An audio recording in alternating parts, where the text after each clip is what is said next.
예, 하나님의 진노의 심판 이런 제목으로 로마서 1장 18절에서 32절 말씀 우리 함께 나누겠습니다. 우리는 이제 어제 말고 그제 말씀을 통해서 바울이 로마서를 시작하면서 복음이 무엇인가 하는 것을 말하는 것을 보았습니다. 복음은 당시 사람들이 생각할 때는 로마 제국과 로마 황제가 복음이라고 불렀고 그렇게 생각을 했습니다. 그래도 그럴 만한 것이 로마 황제에 의해서 팍스 로마나라고 불릴 만큼 엄청난 평화와 로마인 중심의 번영이 임했기 때문입니다. 그러나 바울은 복음은 로마 황제나 로마 제국이 아니라 예수 그리스도가 복음이다 이렇게 말씀했습니다. 예수 그리스도야말로 이 땅에 참 하나님의 평화와 하나님의 나라를 가져오신 하나님의 복음이다 하는 것이었죠.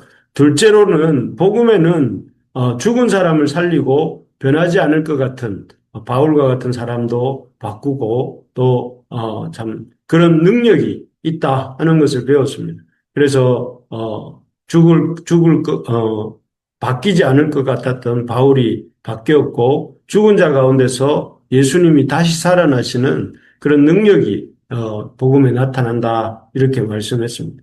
그리고 또 세 번째로 복음은 모든 믿는 자에게 구원을 주시는 하나님의 능력이다. 그래서 하나님의 이 복음은 참 이렇게 이 모든 자를 살리시는 능력이 있고 또 그것을 이렇게 힘써 전하는 역사를 우리가 감당해야 된다 하는 것을 이렇게 나누었습니다. 그런데 이렇게 복음이라는 것이 그야말로 굿뉴스, 좋은 소식이라는 것을 우리가 경험하려면 그 복음에 놀라운 능력이 있고 또 복음 안에 있는 그 변화의 능력과 우리를 하여금 참 평화와 하나님 주신 놀라운 번영을 경험하려면 우리의 상태를 먼저 알 필요가 있습니다. 그래서 바울은 이 복음이 필요한 사람의 상황에 대해서 유대인과 이방인의 상태를 각각 나누어 진단하고 그 상태에 대한 설명을 하는데요. 먼저는 오늘 본문에서는 이방인들의 상태에 대해서 말씀하고 있습니다. 먼저 이방인의 상태는 한마디로 진노 아래에 있다. 하나님의 진노 아래에 있다 하는 것입니다. 그래서 18절에 보시면 하나님의 진노가 불의로 진리를 막는 사람들의 모든 경건치 않음과 불의에 대하여 하늘로부터 나타난다. 이렇게 되어 있습니다. 여기에 보면 이방인들, 로마인들을 포함한 이방인들의 영적 상태가 불의로 진리를 막는 그 경건치 않음으로 하나님의 진노 아래 있다. 이렇게 말씀합니다.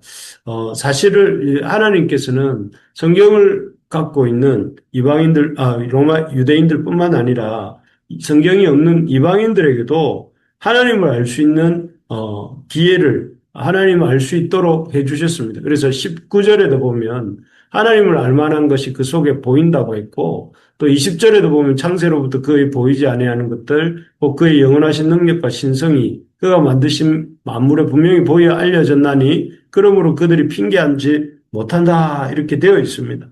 그래서 참 하나님은 이렇게 이 자연 만물이나 자기 인간의 양심 속에 하나님을 알 수 있도록 이렇게 자기를 계시해 주셨습니다. 옛날에 어떤 목사님이 이 캐나다 로키 산맥을 다녀오셨다고 했습니다. 그 로키 산맥에서 그 가는 곳곳마다에서 3,000m가 넘는 봉우리들이 하얀 눈을 뒤집어 쓰고 있는 모습이 너무 장관이었고 또 산 아래 계곡에는 참 흘러내린 물들이 에메랄드 빛으로 흘러가고 들판에는 야생동물들이 마냥 뛰어노는데 그 모습이 너무 아름답고 멋있었다 이렇게 말씀하는 걸 들었습니다.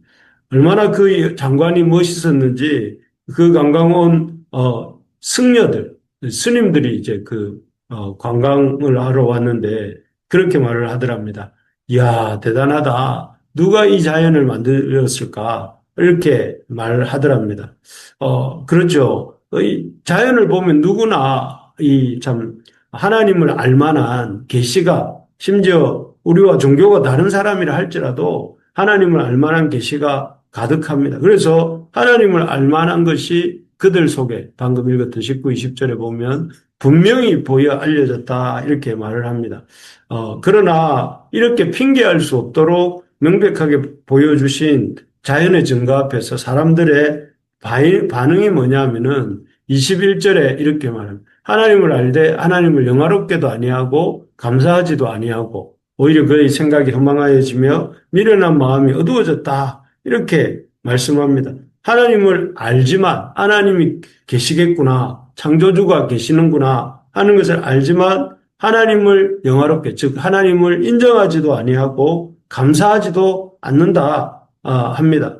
마치 자식이 그 낳아준 부모를 모른 척하고 외면하듯이 피조물인 사람이 창조주 하나님을 고의적으로 이렇게 인정하지도 않고 감사하지도 않는다는 것입니다.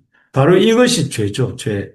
죄는 무엇이냐면은 하나님을 알되 하나님을 창조주요 또 주인으로 주권자로 인정할 줄 모르는 것이 죄입니다. 또 그렇게 인정하기 싫어하는 게 죄입니다.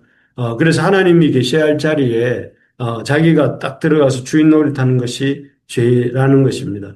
이런 의미에서 우리가 참 새벽마다 주님 앞에 나와서 하나님을 찬양하고 하나님을 참 아버지라 부르고 주님을 의지하고 주님의 도우심을 덧입어 살고자 애쓰는 우리 이 부르심의 교회 새벽기도 성도들을 하나님이 기뻐하실 줄 믿습니다. 바라는 것은 이런 믿음의 고백들을 평생 우리가 주님 앞에 무릎을 꿇고 기도하는 것으로 이렇게 표현하면 좋겠습니다. 어쨌든 인간의 이런 상태는 하나님의 진노 아래 있는 참 죄로 인해서 하나님의 진노 아래 있는 것이 인간의 상태입니다. 그래서 웬만하면 하나님을 인정하지도 않고 하나님 되심을 감사하지도 않고 그저 이렇게 자기가 하나님인 것처럼 행세하며 살아가는 것이 인간의 상태입니다. 그러다 보니 복음을 복음이라고 못 느끼는 것이죠. 그리고 이렇게 참 이 하나님을 인정하기 싫어하는 인간의 삶에는 여러 가지 문제가 생겨나게 되는데요. 먼저는 생각이 허망해지고 미련한 마음이 어두워졌다. 아까 읽었던 21절에 나오는 말씀입니다. 마치 가출 청소년이 이 부모의 품을 떠나서 자기와 비슷한 처지의 아이들과 함께 뒹굴며 살면 어떻겠습니까? 처음에는 행복하고 잘 사는 것처럼 부모님이 안 계시고 하니까 자기들 마음대로 행하니까 잘 사는 것처럼 생각할 수 있지만 실제로 그들의 삶은 계속되면서 어떻게 되는가 하면 더 힘들어지고 더 나쁜 길로 가게 되지 않습니까? 그래서 마찬가지로 하나님을 알만한 것을 우리에게 주셨음에도 불구하고 하나님을 인정하지 않고 하나님께 감사하지 않는 상태로 삶을 살아가기로 선택할 때에 사람들의 생각은 처음에는 좀 좋아 보였는지 몰라도 점점 허망해지고 방금 나온 구절처럼 미련하고 어리석게 되어서 안 좋은 상태로 흘러가는 것입니다. 그래서 사실 이렇게 하나님을 믿고 사는 삶의 가장 큰 복은 하나님께서 우리 생각을 지켜주시는 것이죠. 그래서 불필요한 잡념에 이렇게 시달리지 않게 하시는 것입니다. 아침에 말씀 보고 기도하고 또 시간 날 때 성경도 이렇게 묵상하고 필독서도 읽고 그리고 주어지는 삶을 열심히 살다 보면 하루가 금세 지나가고 한 주도 금세 지나가는 것을 느끼지 않습니까? 그러나 하나님을 떠나 살면 생각이 계속해서 허망해지고 또 어두워지고 근심하고 염려하면서 또 너무 근심하고 염려하다가 온갖 병까지 생기고 마는 것이 이게 믿지 않는 사람들의 삶의 모습이라는 것입니다. 그러니 우리가 여러분 이렇게 하나님의 백성으로 살게 된 것을 감사해야 됩니다. 그리고 이 하나님을 아는 것을 사람들이 하나님을 알도록 우리가 힘써 전해야 된다 하는 것입니다. 어쨌든 하나님을 떠난 인간의 상태, 죄인의 상태는 생각이 허망해지고 미련한 마음이 어두워졌다 하는 것입니다. 두 번째로는 하나님을 떠난 인간의 상태는 헛된 우상을 섬기는 것이죠. 22절, 23절인데요. 스스로 지혜 있다나 어리석게 되어 썩어지지 아니하는 하나님의 영광을 썩어질 사람과 새와 짐승과 기어다니는 동물 모양의 우상으로 바꿨다. 이렇게 말씀합니다. 여기에 보면 하나님을 떠나 하나님 없이도 살 수 있는 것처럼 큰 소리 치던 사람이 어떻게 되었느냐 하면은 오히려 하나님의 자리에 썩어질 사람과 새와 짐승 기어다니는 동물 모양의 우상을 갖다 놓았다고 합니다. 왜냐하면 사람의 마음은 이 영적 진공 상태를 싫어합니다. 그래서 하나님의 계셔야 될 자리를 이렇게 하나님이 안 계시면 그 자리에 뭔가라도 갖다 놓으려고 한다는 것입니다. 그래서 이 땅의 사람들이 섬기는 그 어떤 종교학자가 연구를 해보니까 사람들이 섬기는 신들의 수가 10개나 100개가 아니라 무려 3,300만 개가 있다고 합니다. 얼마나 많은 신들이 있는지 아마 지금 생각해 보면 오늘날 사람들이 섬기는 신들의 수는 어쩌면 이 종교학자가 말하는 3,300만 개보다 더 많을 것입니다. 이 많은 우상들 중 참 그 가장 큰 우상이 자기 자신이죠. 자기 자신. 자기 자신입니다. 그래서 참 아담과 자기가 선악과를 먹게 되면 하나님과 같이 된다고 하는 말에 아담과 하와가 넘어간 것처럼 오늘날 사람들도 끊임없이 신들을 섬깁니다. 그러니까 참 그런 신들을 섬긴 결과 이 우상 숭배의 결과가 무엇인가 하면 24절에 보니까 24절 25절에 보니까 하나님이 그들을 마음의 정욕대로 더러움에 내어버려 두셨고 그들의 몸을 서로 욕되게 하셨다 하는 것입니다. 그렇습니다.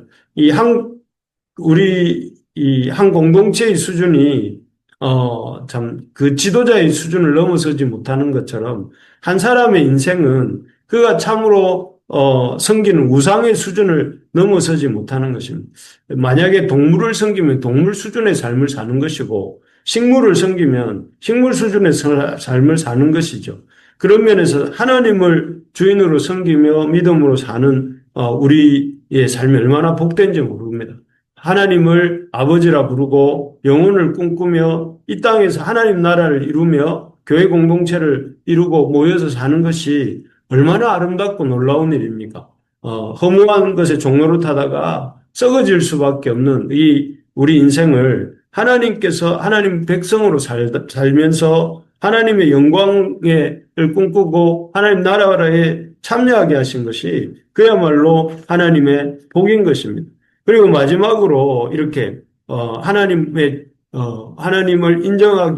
인정하기 싫어하고 살아가는 이방인의 삶에 생기는 문제는 창조 질서가 완전히 무너지는 것입니다.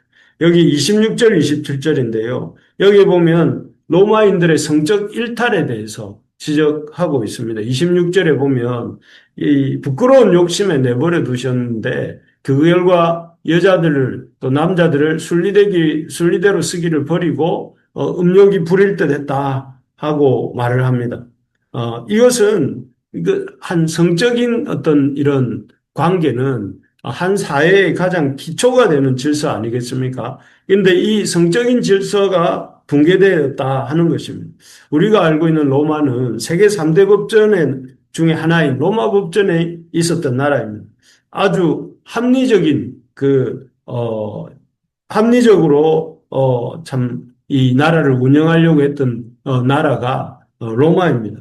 그런데 그렇게 겉으로는 이 법전을 세계 3대 법전이라고 불려지는 로마 법전을 가지고 이성적으로 합리적으로 살려고 했던 나라인지 몰라도 그러나 실제적으로는 로마는 아주 너무 성적으로 타락했던 그런 나라였습니다. 그리고 그래서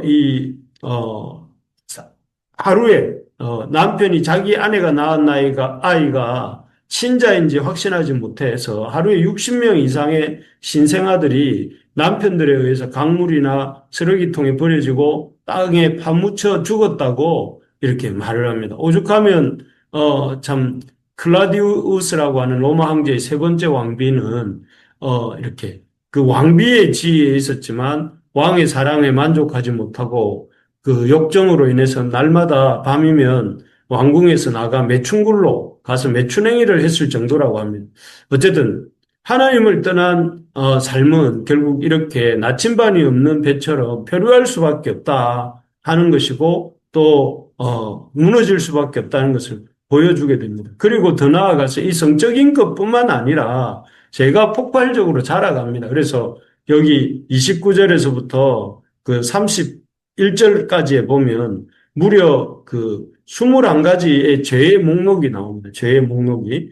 겉보기에 로마 제국은 정말 팍스 로마나 로마의 평화와 번영 뭐 이렇게 말하고 있었지만 그래서 속으로는 마치 암세포가 퍼져나가듯이 이렇게 하나님을 마음에 두기 싫어하고 하나님에 대해서 경건치 못함을 위해서 시작된 죄가 이렇게 성적인 문란과 또 온갖 죄의 어떤 그 폭발적인 성장으로 폭발적인 어떤 확산으로 이렇게 이 나라가 부패하고 썩어가고 있었던 것입니다.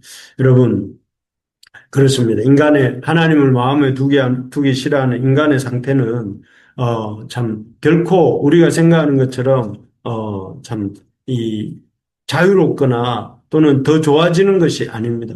하나님을 떠나는 사람은 이 생각이 어두워지고 또 헛된 우상 숭배에 빠진 상태에 있고 온갖 죄에 종로를 하는 상태에 있다는 것입니다. 그러므로 우리가 참 하나님을 아는 것을 귀하게 여기고 하나님께 참 하나님을 인정하는 것이 삶을 행복하게 살아가는 지혜라는 것을 깨닫고 또 우리뿐만 아니라 우리 주변에 있는 이들에게 하나님 나라의 복음이 참 무엇인지를 힘차게 알려주는 우리 모두가 될 수 있기를 주님의 이름으로 소망합니다. 그래서 우리 교회를 통해서 우리의 삶을 통해서 하나님이 이 복음이 전해지고 또 하나님의 참 복음을 들음으로 사람들이 주께로 돌아오는 역사들이 일어날 수 있도록 우리가 쓰임받는 우리와 우리 교회가 되기를 주님의 이름으로 축복합니다.